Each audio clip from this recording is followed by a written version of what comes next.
We're ready.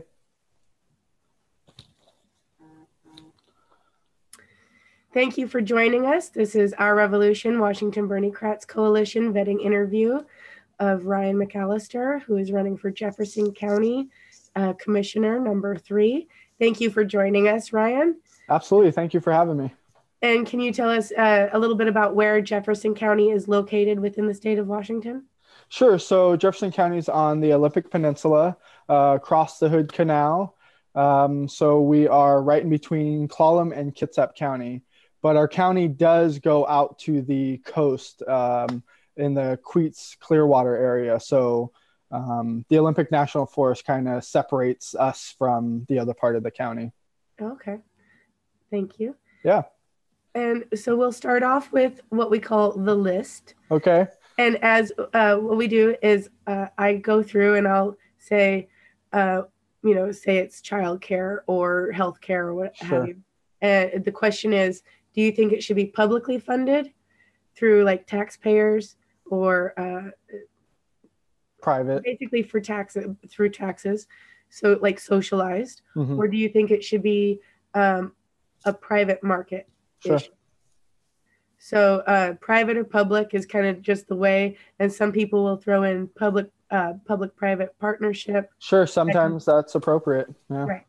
So, and then jot down anything you want to talk about more, and then we'll come back to it at the end. Sounds good.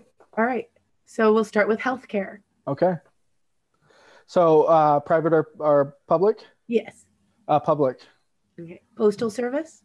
Public, for sure. Schools? Schools? Public. Yep. No charter. Thank you. Prisons? Public. Definitely not private. Distribution or handling of Social Security? Public. Foster care? Public. Child care? That I would say public and private for sure. Okay. Utilities? Public. Including water? Yes. Okay. Internet and cell service? Public, although right now I'm on a private company, so but public for mainstream. Yeah. I'm lucky. I'm in Tacoma. We have public. Yeah. So public lands and natural resources. Keeping the public trust. Excellent. Banks. I'd love a public. Yeah. Excellent. Mass transit from buses, ferries, railways, all the way to airways.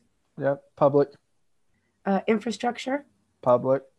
Military and its associated industrial complex. Keeping the public.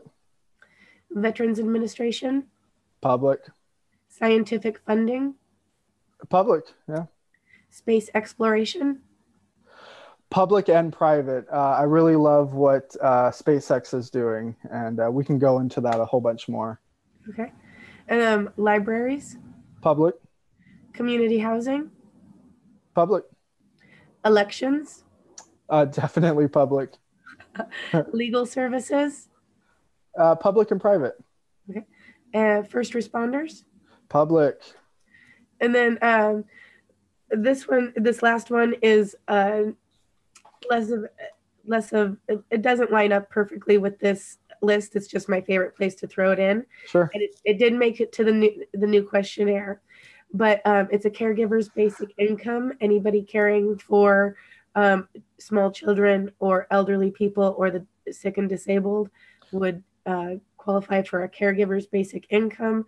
That would also qualify, get Social Security credit. Sure. So I remember that question. So I come from a caregiver background. My kind of initiation into healthcare was a CNA for both public and private operations.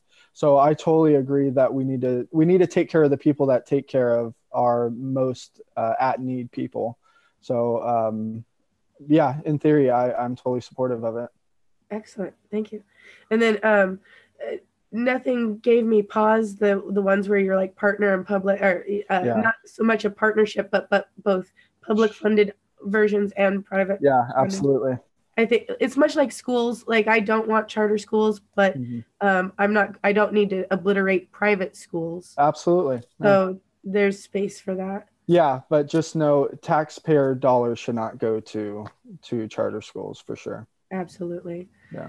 So I think that kind of delineation between anything that I would prefer a public funded version of, Hmm. I won't begrudge a private, like I won't begrudge FedEx to deliver mail, Oh, but absolutely. I don't Yeah, want post office monies going to FedEx. So absolutely. Yep. that's great. And then, so that's the completed list. Okay. And then now we can kind of divide and conquer the questionnaire. All right. And then before I have a question or two from the questionnaire, and I haven't. I need to keep plucking away at it. But real quick, Tyler poked his head in, so if he's available and wanted to say something, if you don't mind, let's see. Not at all. Tyler, did you have something you want to jump in on with Ryan? Nope. Okay, cool. Keep it going, Courtney. Hey, when Tyler. face, I just like, okay, does he have something? So we ask a question of what limits should abortion have, and I'm just kind of scrolling through here trying to get to that so I can quote you accurately. Yeah. No abortion after 24 weeks of pregnancy unless the life of the mother is in jeopardy. Right. So there are situations in which the life of the child is compromised, that they won't survive, or that they might even be suffering with it, in utero. And there are some rare situations in that. Do those have a place in that? Absolutely. Viability is anything after, I think, 22, 23 weeks. So you don't want to, I mean, my opinion is we shouldn't be aborting viable fetuses, that can, for all intents and purposes, survive outside of the womb. So, yeah, if the mother's life is in jeopardy and if the baby is not viable and is in jeopardy, then those are the circumstances which I'm okay with. And then, do you think that there is a lot of, for lack of a better word, willy-nilly abortion after viability? I don't really know. I don't know the statistics on that. The willy-nilly part, Right. So I just, I guess I'm going to offer a little commentary here. Sure. I would expect that most pregnancies that are beyond the 24-week point, mm-hmm. if there is any contemplation of ending the pregnancy termination, that it most likely is not, oops, we just didn't get it done soon enough. Right. And that it's really a medical issue at that mm-hmm. point. So I'm wondering if there needs to be any laws imposed on that. I believe so. Yeah. So, yeah. I mean, if at that, I'm saying that late term abortion is generally medically necessary mm-hmm. or medically appropriate. Yeah. And so my position is that we don't need laws prohibiting it because it's rare and not willy-nilly. Sure. So I guess I don't have any more question about that. I mean, unless does that make sense? But so that's where I'll land on that one. Okay. And then Rhonda or Brian or anybody want to jump in here while I develop my next question? Sure. So I guess I'll start with some of the things that I normally ask, which has to do with corruption. So mm-hmm. have you ever heard of Represent Us and them getting behind the American Anti-Corruption Act? So I'm familiar with the Anti-Corruption Act, but not Represent Us. I don't think I'm too familiar with them. Yeah, they're the ones that put it together, champion. They're pushing it. Okay. Yeah. Okay. So the American Anti-Corruption Act, it helps taking away lobbies, special interests, mm-hmm. stuff, making better election systems. Sure. Stuff. Have you signed on to that yet or endorsed the act? I have. Yep. Yeah. I don't think we can. I don't think we can have honest conversations with our legislators when we're up against paid lobbyists. Lobbyists have their place in the legislature to lobby them, but we can't have honest gun control conversations when they are so powerful and prevalent. Exactly. So Yeah. thank you for being aware and signing on to that. It's beautiful. Absolutely. And then also, uh, can you go into, so one thing that I like to know is kind of what people have been doing in their own community, you know, how Sure. are they? And can you kind of go into some of the things that you've been involved in your Sure. community, what you do, where you Yeah. slow down. All right. So I'm assuming, like many of you, Bernie called me to task in 2016. He reached out specifically to my generation and challenged us to get involved in local elections, local campaigns. If we weren't going to run ourselves, then we were going to support other people's that were running. So during 2016, I supported Bernie and went and became a national delegate through the county and then the state, CD, so on. The Philly convention was something that I'll never forget. For many people, it was their dim exit. They became just, they hit their limit and they were frustrated and they left the party. I don't begrudge them. I kind of understand it, but for me, that was more motivating factor to stay in the party, to dementor, because that was really the only way that we're gonna push for progressive change. So came back from Philly. I was kind of deflated, but still motivated to stay involved. Reorg, the local reorgs happened shortly after that. So I decided to run for state committeeman, which I was elected to. And for anyone that doesn't know what a state committeeman is, they are each LD and local party gets to vote on 2 members, male and female, and they go to the state to represent their LD or our local party. From there, we will vote for the party chair, then the DNC members. So you can see how change happens over time, and it's slow, but we need to stay involved. So I'm active in the Democratic Party on the E-board as a state committeeman. I hold a committee chair for code of conduct. I'm active in my community as a volunteer. I do what's called senior meals. My wife and I, go in the community center and make meals for the seniors. Also involved environmentally with, I live right in Brennan, Washington, which is right on the Hood Canal.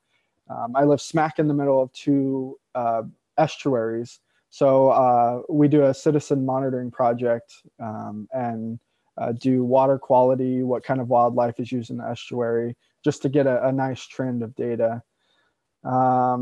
Let's see, what else do I do? I'm also a shop steward union organizer for UFCW 21. So you can see I kind of spread myself out a little bit.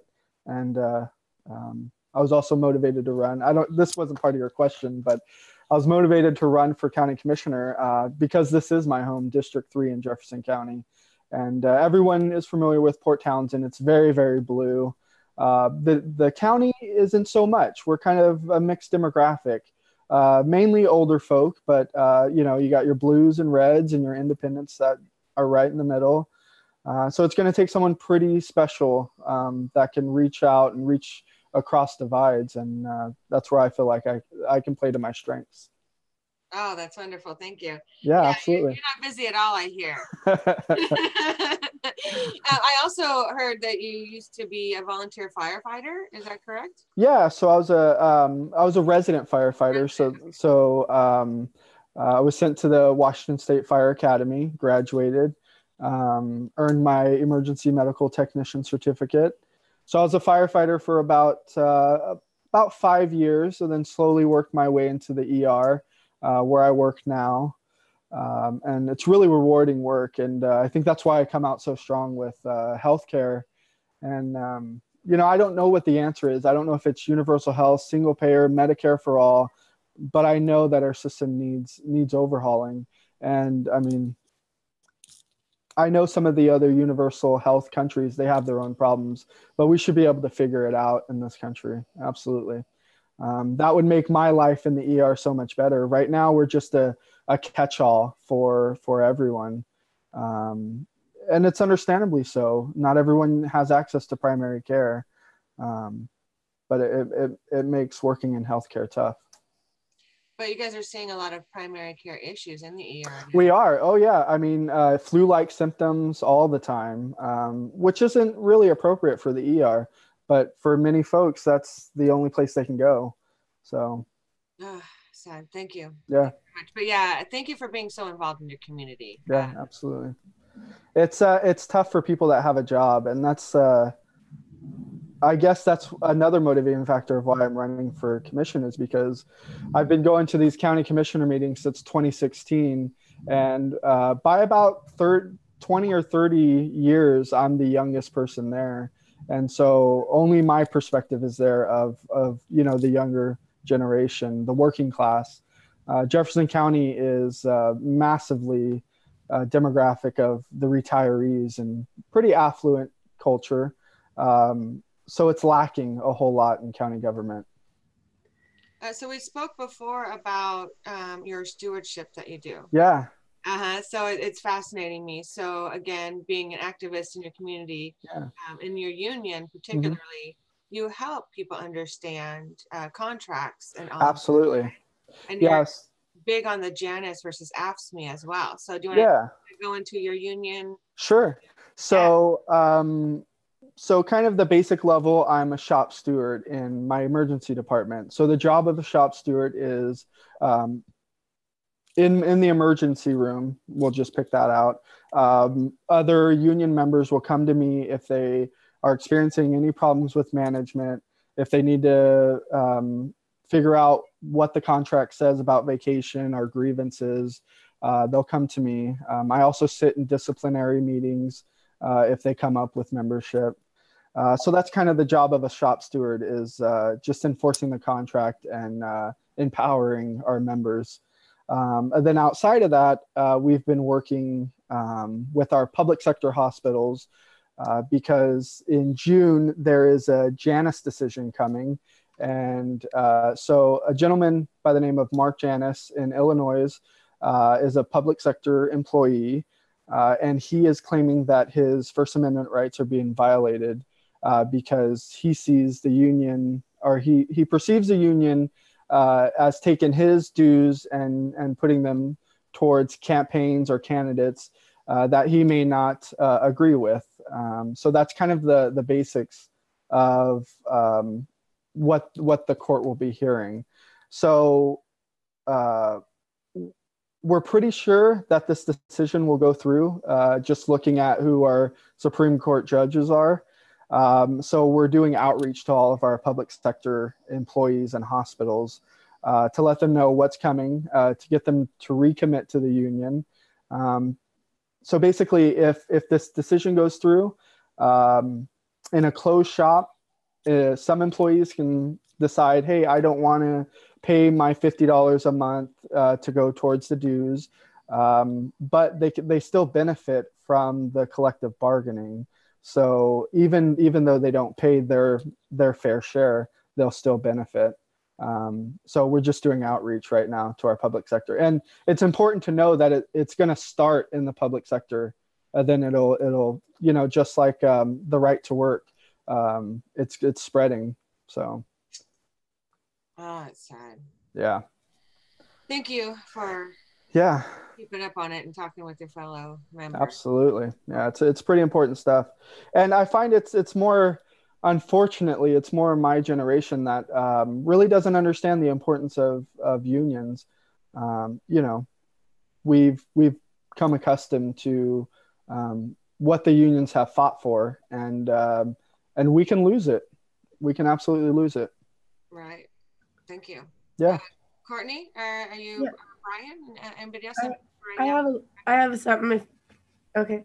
Can you talk a little bit about what's within the purview of a county commissioner? Sure, absolutely. So county commissioner for Jefferson County, we have 3 districts, 1, 2, and 3. I'm running for District 3, and each district gets to vote who they want to represent them at the county level.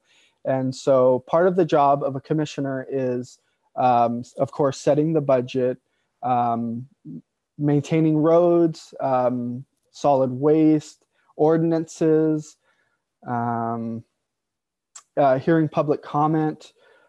So commissioners, they act in legislative, quasi-judicial, and executive. So they have quite control over the county. They sit on about a dozen committees each. So that's public health, chemical dependency, solid waste, transportation. So basically your commissioner keeps the wheels going, keeps the lights on for the county. And we also, advocate to our legislators on behalf of the county. So it's a pretty big job.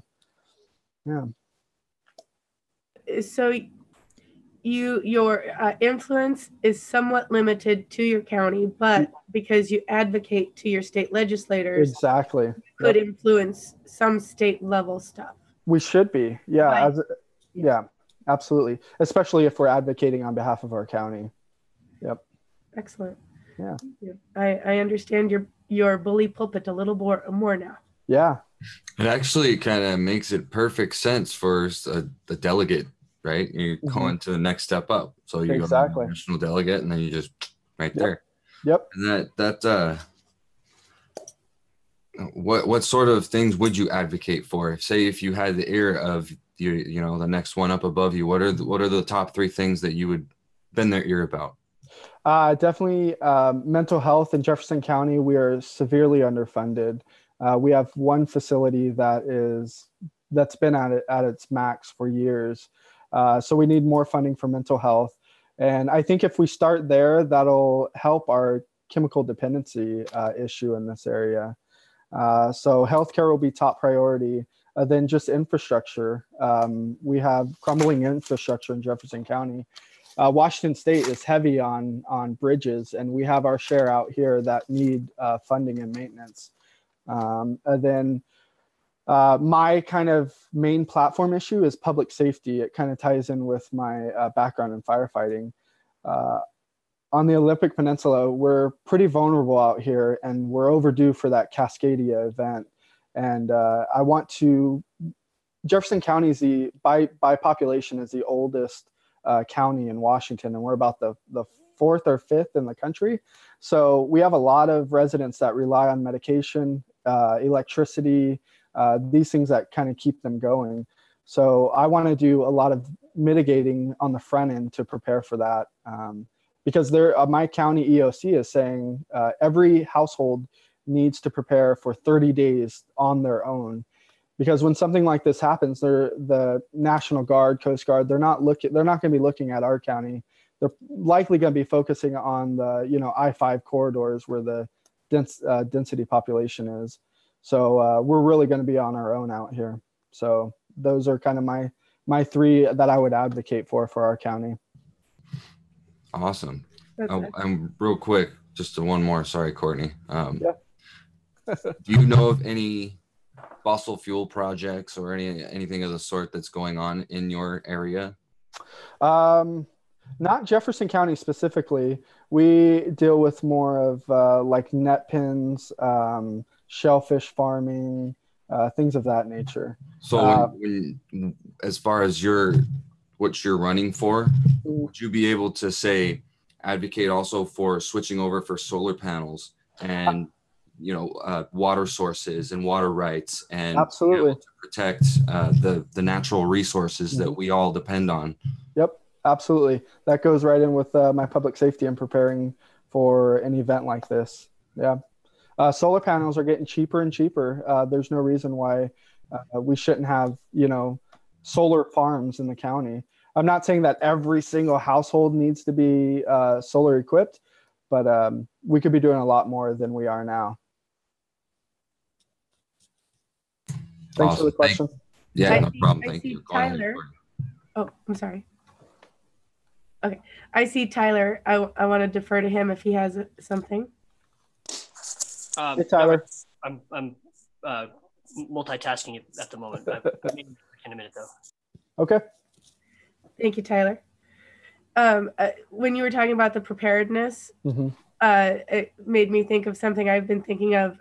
I'm in Tacoma, so we're densely populated. Sure. It's different. But I was thinking that we should be encouraging PCOs to be community emergency response team members. Oh, I'm glad you said that. Yeah. So we are just getting started on that in Jefferson County. Clallam County kind of beat us to it.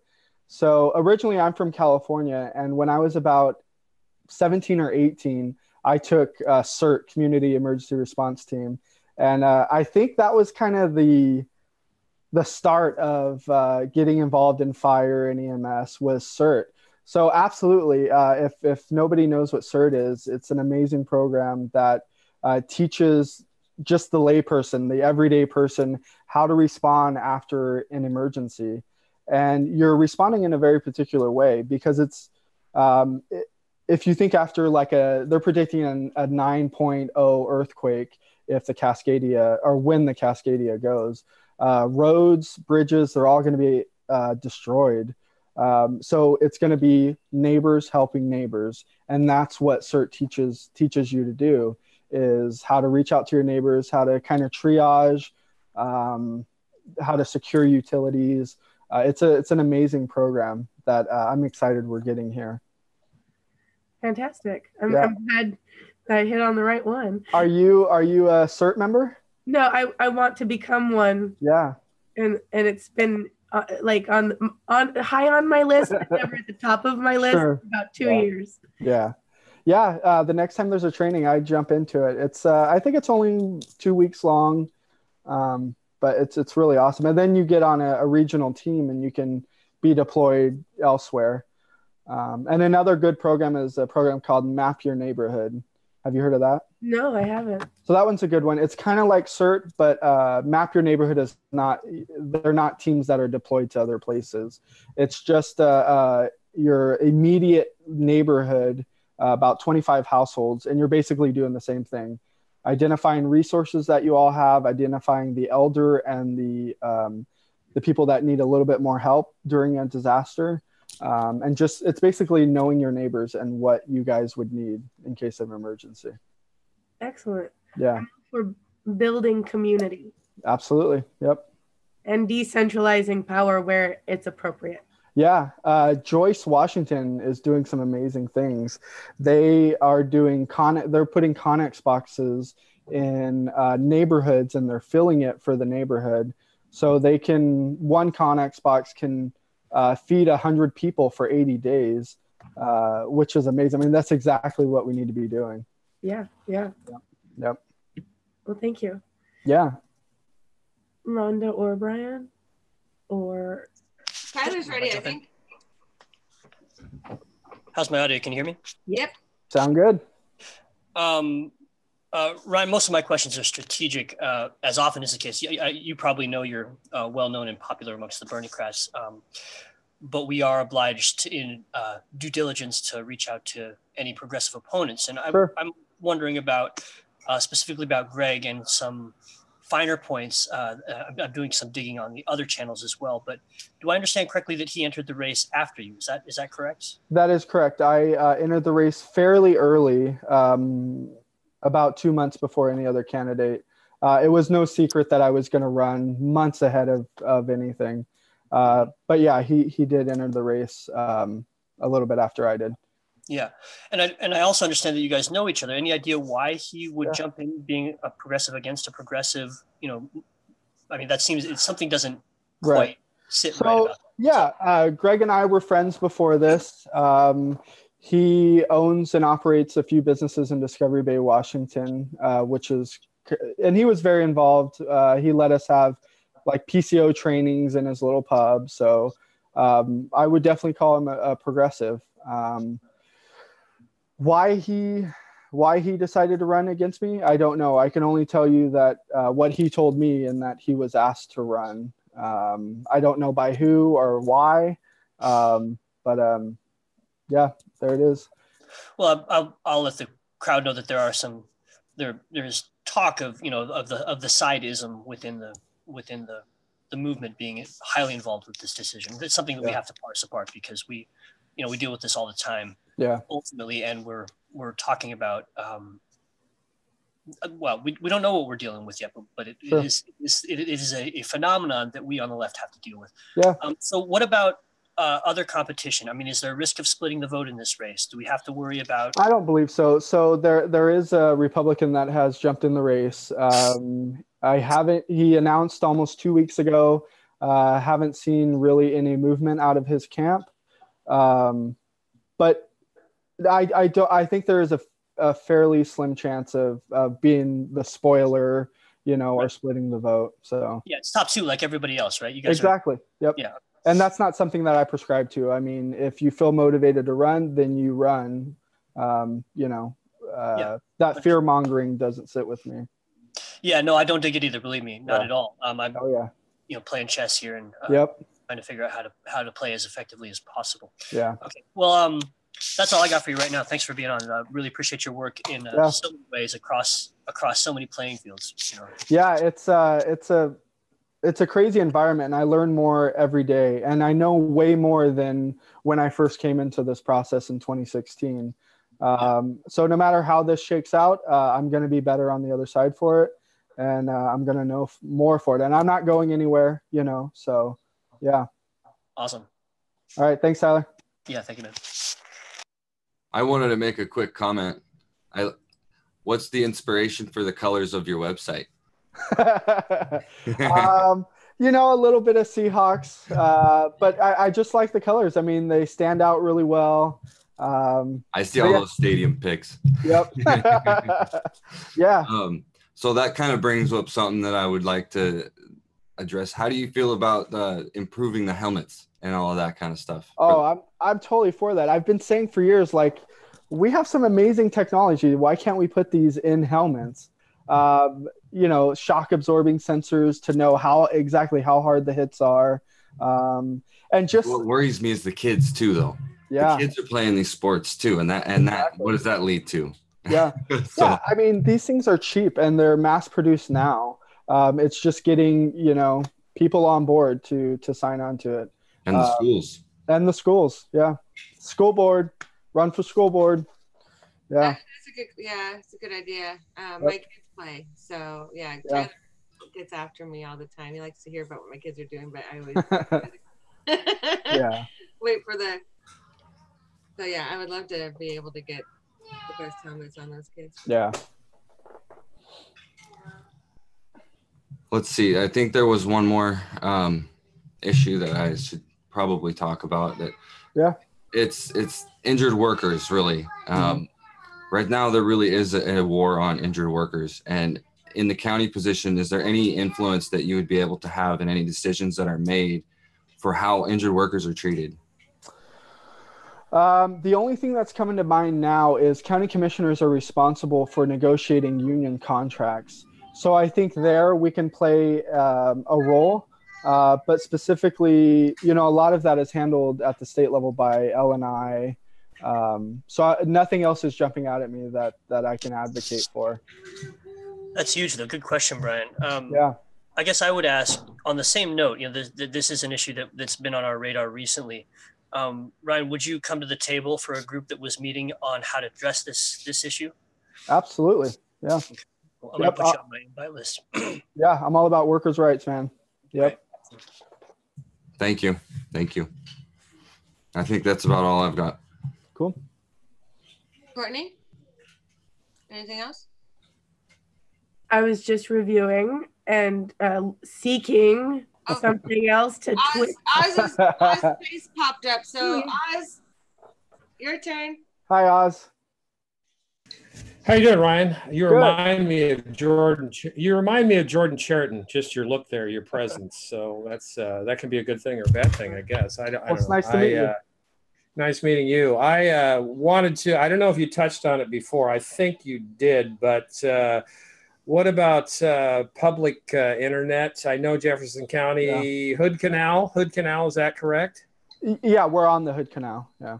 Okay, that's pretty fast fiber. Would you advocate? Here, no, we don't have it. So what we have is CenturyLink and like the Wave satellite internet. So I live down in Brennan, pretty rural area. I couldn't get Quest even if I wanted it. So right now there's a private entity that offers internet.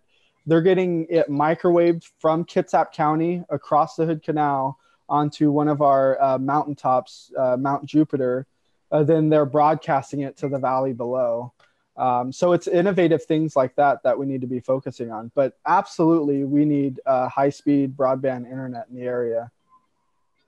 I would say that's the life's blood. So in essence, you're behind high-speed internet, and your position on net neutrality as far as a municipal level should be very strong, and you would vociferously stand up for net neutrality. Is that correct? Absolutely. Okay. All right. That's pretty much what I wanted to cover. You got everything else. And I think that one more adjunct to that would be that it could bring some green jobs into that area that are lacking. So if you use that on your platform, that might help as well. Yeah, absolutely. Thank you. Okay. Rhonda, did you have something? I did find something. Oh, go ahead. I can go after you. Yeah. Okay. Always have trepidation when I find something. And I understand that some of your answers on the questionnaire were unanswered because they're not within your purview. Sure. Yeah. But because of your proximity, I want to talk about, and even if it's just your responses, the general community feeling about it. But the question was, with the public land use in Washington by the military and contractors, and the financial connections between them and politicians, what local policy changes would you propose or support? And so that one was left blank. And so are you aware? I can give you my thoughts. Yeah. Yeah. And the feeling of your community? Yeah. So in Jefferson County, I mean, it is a pretty big deal. We have military that are buying land. And we deal with growlers flying overhead a whole lot. So that's a real big community concern. We have Indian Island, which is a Navy base just right across the Sound. That's actually in our county. So, I support the military wholeheartedly. They're protecting us, keeping our freedom. But if that's at the cost for how we live our daily lives, then I think that cost is too high. So I think there's a place for the military to operate and to function and train. But should it necessarily be in rural residential areas? No, absolutely not. And then I know that you don't have a major fossil fuel issue in your county, primarily because the Hood Canal separates you from the rest of the physical bulk of the state, primarily. Right. Yeah. But you do have some coastline. Do you have Hood Canal coastline as well as Pacific coastline?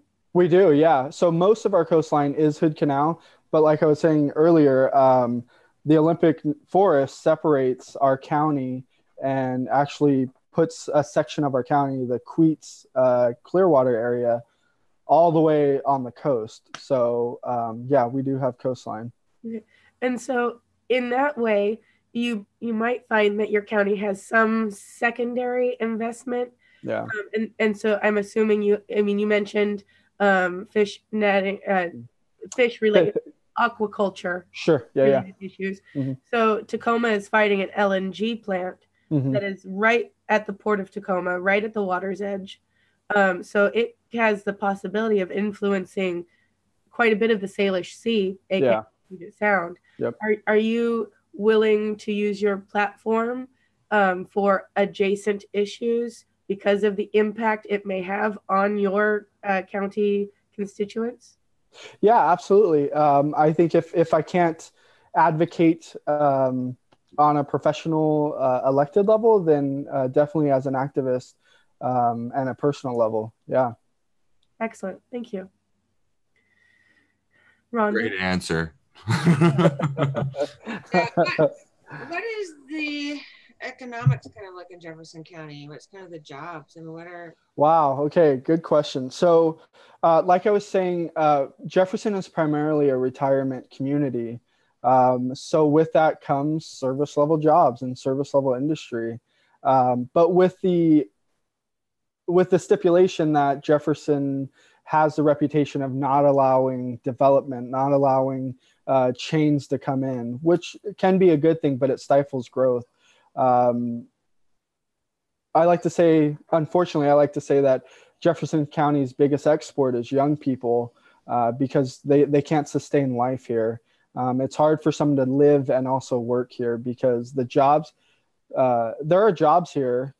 Anyone can get a job here, but the jobs don't match what we're seeing for rent. And so there's that mismatch.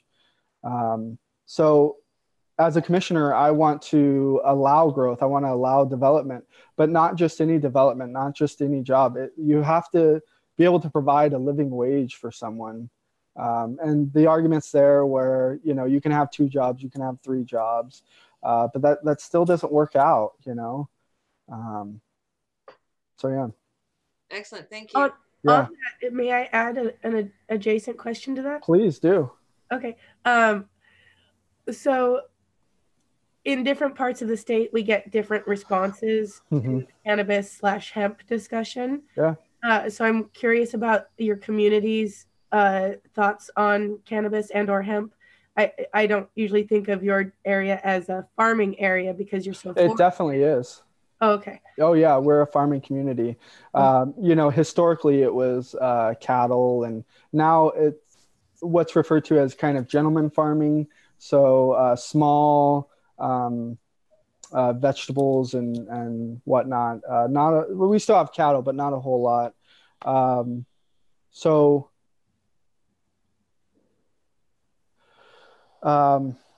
I kind of lost your question there. Actually, it's related to cannabis. Yeah, so there is a cannabis industry here. We have, I think, four growing operations in the county and a couple processors. We have quite a few dispensaries. So overall, I'm in favor of the marijuana and cannabis industry. I think we have to be careful where we put these farms and the impact they have on neighboring residents and communities, because there is some impact that comes along with it, and I worry that we aren't regulating it quite to the degree we need to. Right now, Jefferson County is going through a whole court proceeding because there's a company that has purchased property on Marrowstone Island, which is in our county, and right now it's in a residential area. So of course the residents in the area are getting upset. They have concerns, which are legitimate. But overall, I think it's an industry that we should support. Then I want to add just a little a commentary on that, or not on your answer, but on the subject. I am assuming also you have a bit of a logging community in your area? We do. And Jefferson County that's what we were. We were a logging industry, as well as aquaculture. And we still have that around. We still have the gooey ducks, the shellfish. But somewhere along the lines, we turned from a kind of renewable source economic industry to more tourism and retirement. And I don't know why or how that kind of switched, but the days of timber are kind of over. Yeah. So the commentary part of it is one of my ideas that I'd like to offer as a possible solution for the waning forestry industry as we move away from forestry. If we could create jobs for the people leaving the forestry industry and maybe make cooperative cannabis grows. So it's to keep the benefit within the community, the benefit within the workers who are being let go, and build that up. Because I also worry about the industrialization of the cannabis industry. Absolutely. Yep. Yeah, I heard before our law was enacted that Marlboro was looking into getting into the business, which is scary. Yeah. And then I'm curious, and maybe you won't be able to rattle them off, and that's fine. But the concerns about the neighbors that the neighboring community has about cannabis grow operations. So what their concerns are? Yeah. So their concern are for security. They perceive that having a marijuana grow in their residential area will increase traffic, increase security concerns, odor concerns, noise concerns from the exhaust fans, environmental impact versus, in soil versus hydroponic. So a lot of their concerns and grievances are legitimate and need to be answered and mitigated. Absolutely. I I want those same concerns to be mitigated when it comes to apple orchards because they spray as well. Yep. And so I just want our leaders to have the discussion where it's like every crop has an issue and we should address it for each crop. Right. Yeah. And so, but apples it can be just as dangerous. Sure. Yep. Yeah. I mean, whatever you stick in the ground and grow and put enhancements into it, Yeah. Excellent. Thank you. Yeah. Thank you. Tolerating both my and my commentary. Yeah. All right. So the big question. Yes, ma'am. How do you plan to raise money? What money are you going to take? Are you going to say no to any money? And what kind of money would you say no to? I don't think the gun lobbyists or the pharmaceutical industry are looking at me at all. But those are the easy ones for a progressive to kind of give the bird to. Give the bird. That wasn't intentional, but I like that. Yeah. Very good. We'll say the Bernie bird. The Bernie bird. Yeah. I'm taking money. The only money I've taken so far is from individuals. And it makes me so happy seeing that $27 roll through. Yeah. But 27 really means a lot. People that know. Yeah. So it's beautiful that you're getting the 27. I am. Yeah. So, fundraising is new for me. It's most of the time uncomfortable. But you find the people that want to support you and know that it takes money to run a campaign. And even in little old Jefferson County with, 30,000 people, our elections are going for $30,000+. And that's what our hospital commission race went for. Wow. So it's unfortunately that it's getting to that level. But I am fundraising, mostly within district. You get your family members from out of state that always kick in. But I can say that all of my donors are from individuals. Beautiful. So the establishment's coming out because we do get behind the incorruptibles. Ultimately that's what we want. Yeah. And so there are some establishment candidates coming out. First, they didn't like the idea that their opponents are saying that, they're running without corporate cash, Yeah. Yeah. And then, so now they're coming out and say, oh, okay, we won't take any corporate PAC money, but they'll take individual money from like Goldman Sachs. Oh yeah. They'll take money from Amazon, Verizon, just look at Kilmer's donor list. Right. So they're still trying not to truly understand what we're trying to say, right? Yeah. Saying, well, we're not going to vote for somebody that takes special interest money, right. Even if it's not a corporate PAC saying, right. Or corporation, because they can't give money, right? Right. Yeah. But we're looking at what execs are behind you. Yeah. So how do you feel about that? So if somebody donated to your campaign that you didn't realize would, but they think maybe down the line you can help them out with some taxes or something. Do you feel that you could come out and say, thank you, but I won't be accepting this money from you? Oh, absolutely. Yeah. And I've had not really a similar thing happen, but so part of me running is that I'm reaching out to everyone. Campaigns, I've learned, operate in a funny way, especially if they're partisan. So you spend your whole campaign you get a list and you go to the likely voters, which if you're running for as a Democrat, you go to the Democratic voters. But then you spend all your time only talking to Democrats. You get elected, and then you're expected to represent everyone, no matter if they're Dems, Republican, or Independent. But you just spent your whole campaign only talking to Democrats. So that doesn't work for me. So I'm intentionally reaching out to Republicans, and I'm getting Republican donors, which, to the, I hate using the word establishment, but I'll use the word, the true blues. This really upsets them. And, we're not, in their eyes, we're not supposed to be talking with Republicans. They're the evil people. And I just don't feel that way. These are my neighbors. These are the people I have coffee with and, eat breakfast down at the diner with. So I just don't have that luxury or want to just ignore them because they're Republicans.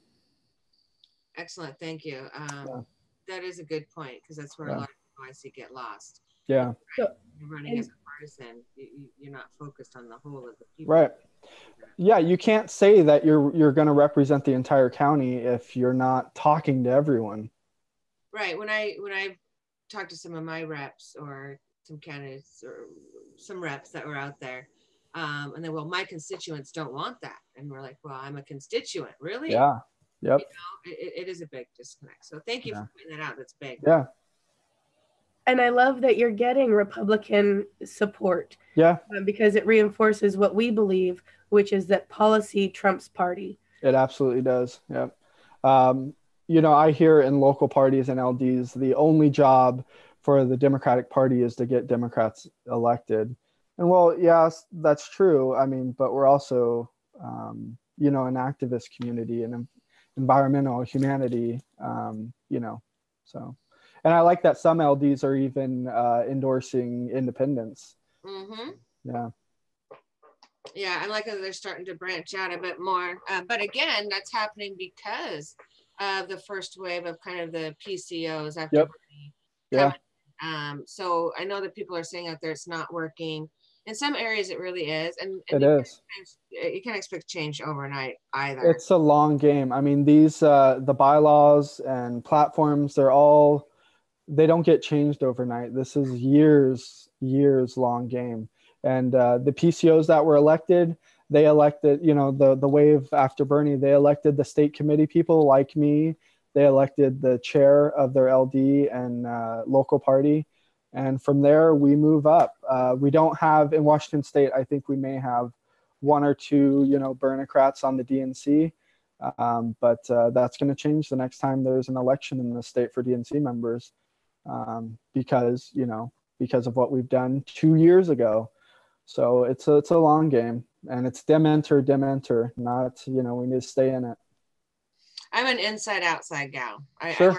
And we need both. Yeah.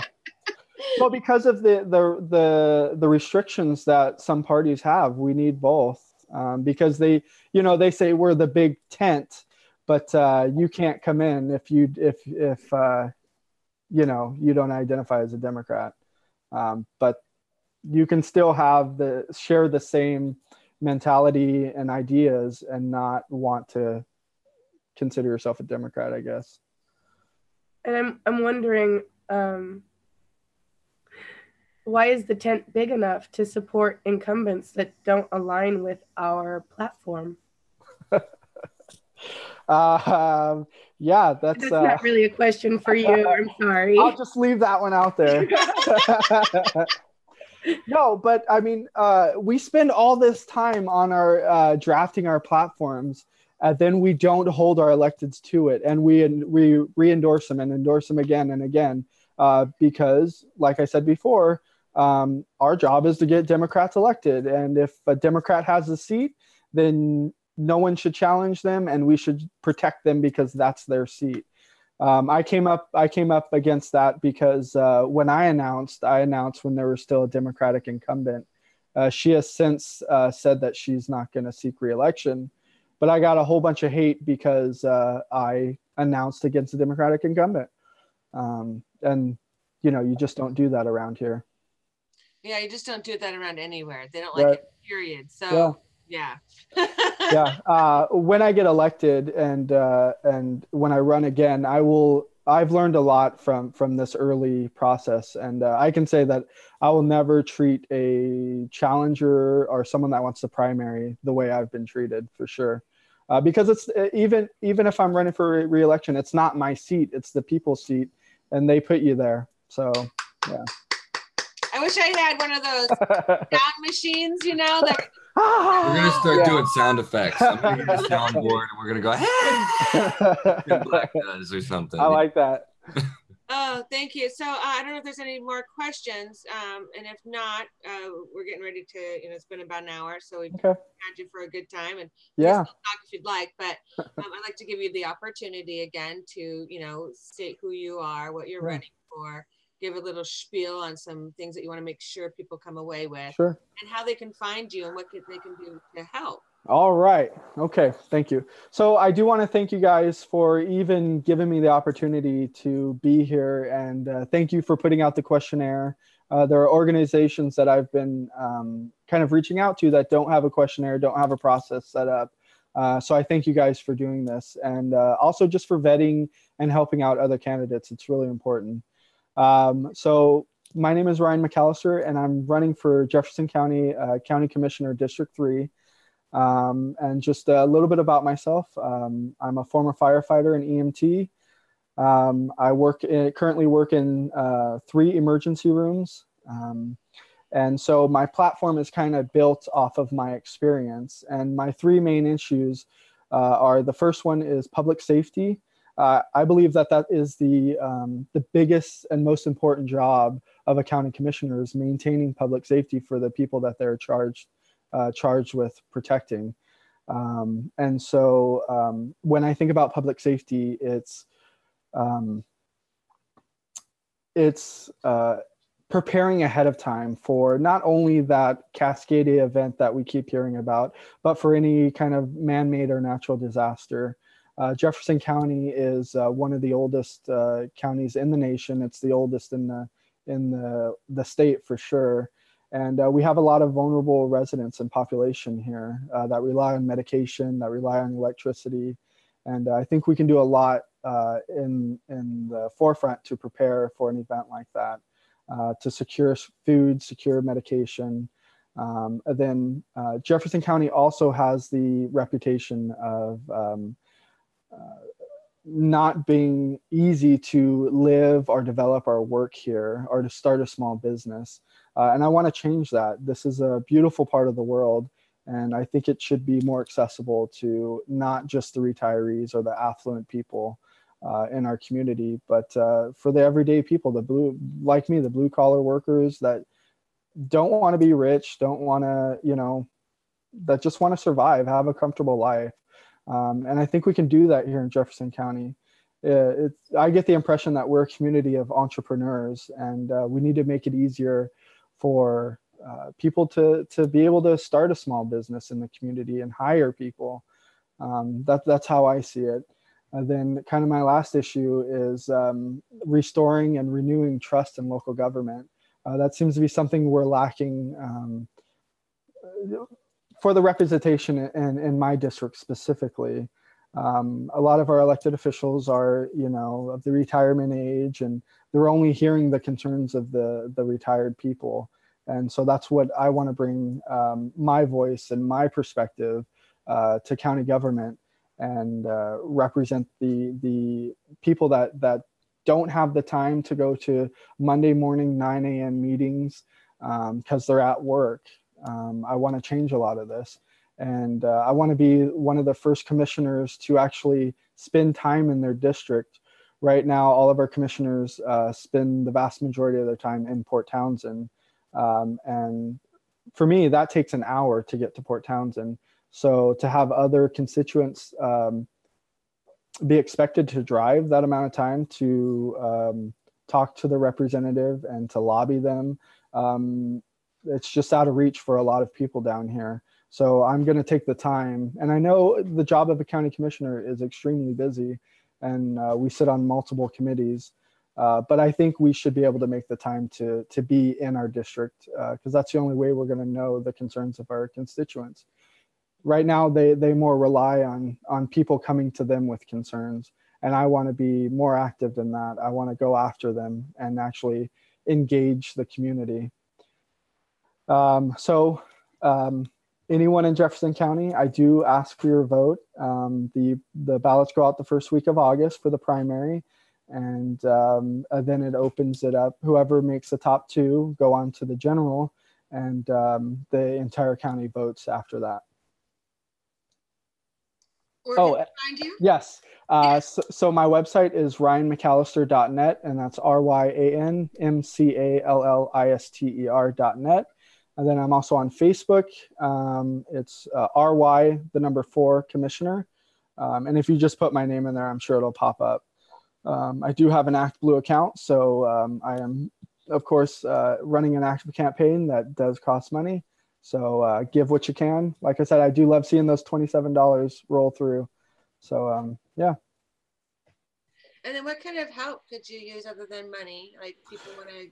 Yeah. So what do you need? What can they help you with in Jefferson County? Yeah, and volunteers almost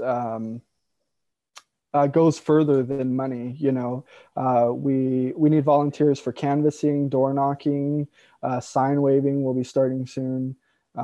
So you know, if you don't have the money, time is more valuable than money, and I'll be very respectful of your time, and I'll put you to work.